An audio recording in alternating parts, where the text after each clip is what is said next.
pretty difficult forming relationships and not needing parental kind of thing, you know.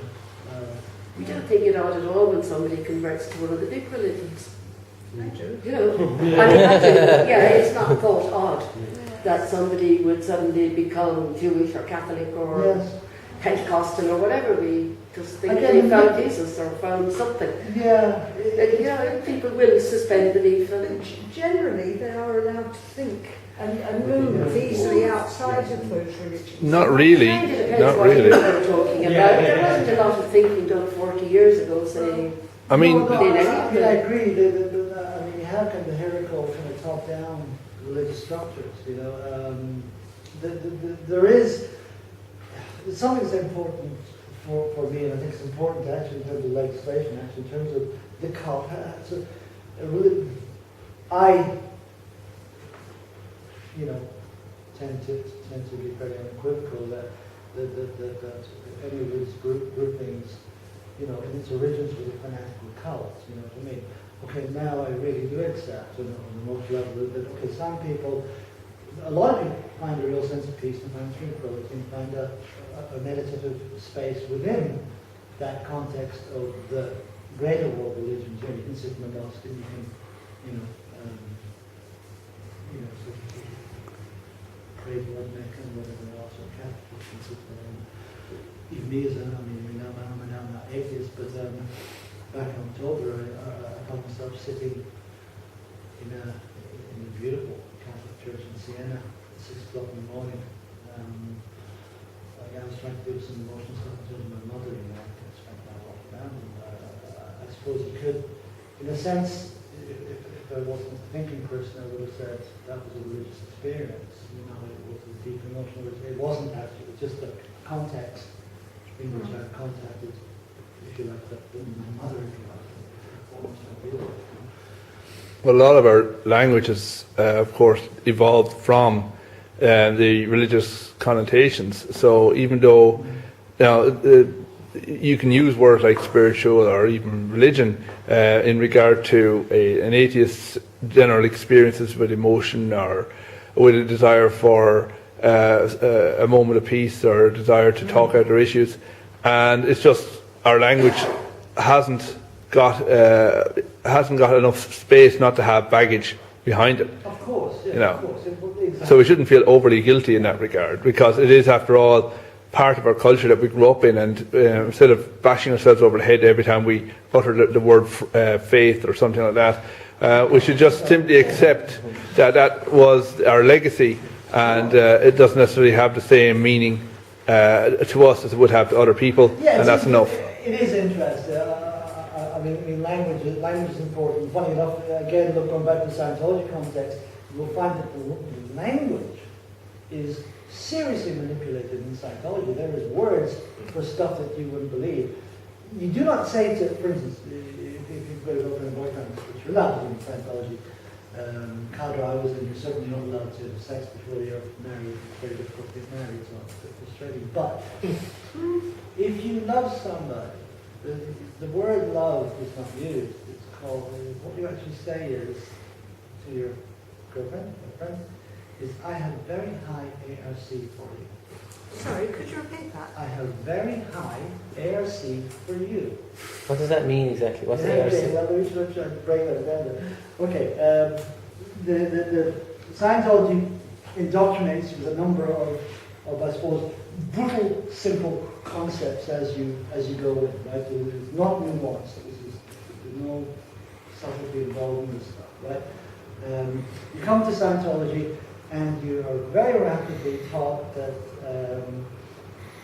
the education you've had is crap, right? Everything you know about love, relationship, language, study is crap, absolutely rubbish. They don't know what the universities don't know what they're talking about, you know. Teachers don't know what they're talking about. It's all based on fallacy and ignorance, right? So here we have the Scientology system. And you're taught that you can't communicate unless you've done the Scientology communications courses, right? So Hubbard breaks down communication into 3 parts, I think it is. I remember this now, it's kind of Western now. Yes, the 3 key parts. fundamentals to communication. Affinity, reality, communication. Affinity? Affinity? Affinity, affinity. Reality, communication. In order to communicate properly, all those three components have to be there in the conversation with the group or whatever else. Okay. And the words are sort of self-explanatory, I suppose. Really, affinity is affinity. Affinity is a sense of connectedness or something, right? Reality, well, you have to agree. Reality is you have to agree upon. Not certain frameworks or whatever else.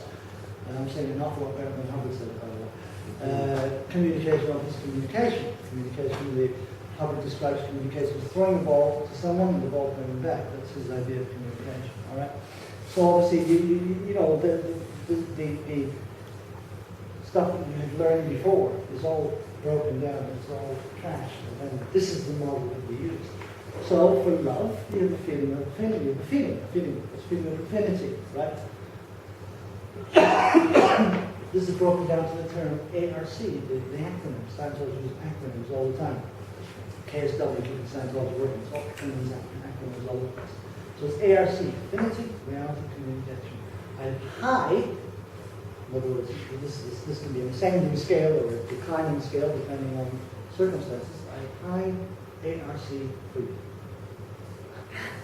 Now that's sexy, you'll get someone to bed.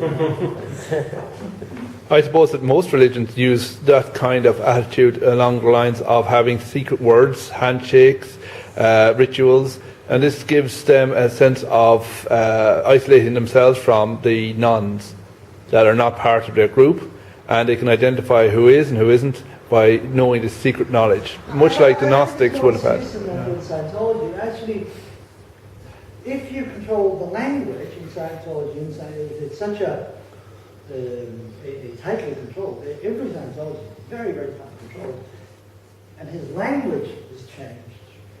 So, and that acts as a manipulative technique, in fact, actually to manipulate the person. After a very short time in Scientology, believe me, I mean, I've seen people come in quite crashing, you know, even, I mean, they're not all complete, messed up, you know, wonderful people, necessarily. Some of them, and don't ask me why, I cannot understand why some people get in Scientology. Perfectly intelligent, successful people seem to get in Scientology. Wholesale thing. But even after a couple of months of being in Scientology, they really can't talk to normal people anymore. They really can't. Because it's very intense, and the pressure is on the person constantly. I mean, unbelievable pressure. If you became a Scientologist, a little centre in Dublin, right, just to give a concrete example. So if you got recruited off the street in Scientology Dublin, you're a bit depressed, whatever else, I don't know, and you bought into it somehow. You said, oh wow, yeah, okay, maybe this is it. You pick up Hubbard's pseudoscience book, the one that you mentioned there, Dianetics. It's terrible. You know, even me as Scientologist, it took me. I didn't get it. First of all, I just. What was it talking about? It's quite violent, bloody book, in fact, and yet it's supposed to be the. What was it? Modern science of mental health. It's supposed to be the. This is going to replace psychiatry. It's going to replace psychology. It's lit. It's lit. And it's desperate stuff. It really is. Actually, I read it when I was in prison in Africa. Actually, to be honest with you, that was the first time I actually read the book. You know, but so I've diverged. What was I say? Language. Language. Sorry. Yes. Yeah. You're saying that it's more than just a normal religious attitude. So if you get into Scientology, that was it. If you get into Scientology, in the Mission of Dublin, let's say you buy into the idea, oh wow, I need this Scientology counselling in order to get over my depression, breakup, whatever it is. Okay, you bang down your, I think, you bang down $5,000 for your first bit of auditing. You run through that. Then you'll be called in to do a course, you know, a course along with this, right? So fine, if you're good looking. But when you're on Saturday mornings, you do a course, whatever it is, right? They say, no, look, you need to get through this course an awful lot quicker than that. So it's really, really important that you do that. And so you find yourself there every evening, every single evening, right? You bang down your next wad of cash, you mortgage the house, whatever you do, you sell the cash, whatever you do in order to buy the next level. and all of a sudden you're broke, right? She said, oh gosh, well you need this next level. Why don't you join staff, and if you work for blah blah hours, we can get you we will get you this as part of your staff contract. So you leave your job, step down, you're doing that, you're on staff, and you're doing courses at night. All of a sudden you are not in contact with the real world anymore. You don't go to the pub, you don't have time to go to the pub. Because you're being called, you need to be on the course now, or we need you on your job now. It's completely invasive. I mean, 24 hours a day, literally, 24 hours a day. You talk about... Do they live in communities, or do they just carry on in their normal lives? Okay, Scientology breaks down into a number of different groupings. This would be the best way to explain it, right? You have the public Scientologists, right? So the guy to some degree, guy or girl or man or woman or family who actually have a relatively normal life, right? And let's say they have to, bills, whatever else, right? Or the cash cows for Scientology, whatever it is. So they go and they do Scientology services. Then you have a staff member. Staff member then is a very, very, in a city office, if you like, a city centre place. They tend to be former publics, and then they're working on the staff thing. And Are they tend to getting live paid? normally. Are they getting paid? To be a staff member, you get, the finances work in terms of this. It's a percentage of the income that week. That's how it works. So if there's a big sale that week, let's say it's 30 grand, we'll give you a breakdown of it. It's 30 grand that week, 4 grand will stay in the organisation itself, the rest will disappear. Obviously, very, very complicated system to came out eventually. But that 4 grand, then you have to fund electricity, water, whatever else you've got to do, and pay. Wages. So it can be pretty, but they can sell books and get commission from selling books, and so they sell very aggressively for that reason. That's that. Then the next level is a group called the Sea Organization, which I was involved in, and this is they call it the elite of Scientology. This is a kind of a quasi-military group. We wear military uniforms, such as Navy uniforms. We live communally. We do not associate with public directly except for business. And we are on call 24 hours a day. You actually work on your job, normally say from 8, 9 in the morning. We're lucky to get home at midnight. We're lucky to get home at midnight. 7 days a week. But you did actually mix with people outside when My you job, did the troubleshooting. different jobs that I did required that I do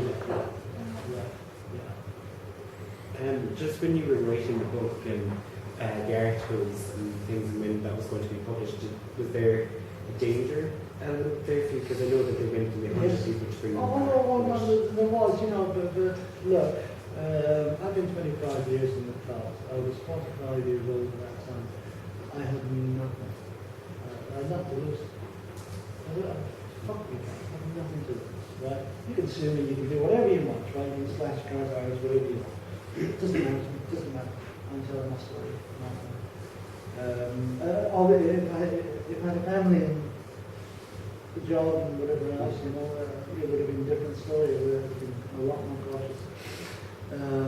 Do they use fear a lot with people in terms of, because I know you said that you had to raise $1 million to pay off somebody. Right. But do they generally just go that route and pay somebody off, or do they ever kind of fear monger? It depends, the Scientology throws a lot of money at problems like that. They hire, particularly a lot of England too, they hire actually. They buy the most expensive litigation they can possibly buy.